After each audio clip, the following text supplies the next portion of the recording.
Lecture number 98 है और topic number 2 है इनफर्टिलिटी एंड इट्स कॉजेज़, यानी कि औलाद नहीं हो रही तो उसके कॉजेज़ क्या हैं और उसके 2 बेसिक टेस्ट क्या हैं आज की इस वीडियो में हम जानेंगे।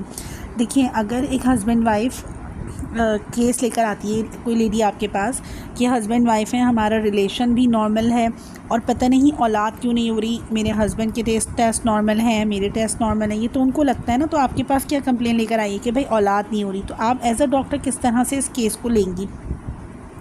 देखिए, सबसे पहले तो आपको ये फीमेल से क्या क्या क्वेश्चन पूछने चाहिए कि आपकी मेंस्ट्रुअल साइकिल रेगुलेट है, टाइम पर आती है मेंसेस और दूसरी चीज़ कि आपके पास कोई अल्ट्रासाउंड है जो आपने रिसेंट करवाया हो या नहीं किया। अगर नहीं करवाया तो आप उनको एक अल्ट्रासाउंड लिख कर देंगी। फ़ीमेल की जो पेल्विस का अल्ट्रासाउंड है वो आप लिख कर देंगी ताकि पता चल सके कि इसको कोई पीसीओएस तो नहीं है, कोई यूट्राइन फाइब्रॉइड्स तो नहीं है, कोई बीमारी तो नहीं है जिसकी वजह से इसको जो है वो कंसीव करने में प्रॉब्लम आ रही हो।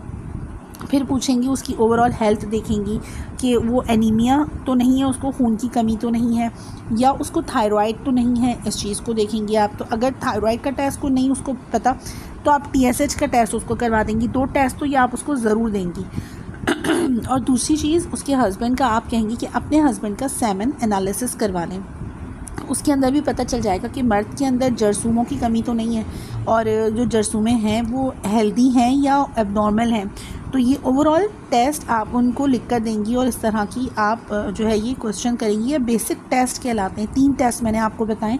इनफर्टिलिटी के कॉजेज़ बहुत सारे हो सकते हैं। अगर बच्चेदानी में रसौली है या ओवरी में सिस्ट है या पीसीओएस का मसला है या उसको थायराइड बिगड़ा हुआ है या हाइपर थायराइड है या हाइपोथायराइड है या हस्बैंड की जो सेमन एनालिसिस होता है वो करवा लें। तो ये 3-4 टेस्ट हैं जो आपको एक इनफर्टिलिटी के पेशेंट को डील करने के लिए ये बेसिक टेस्ट करवाने चाहिए।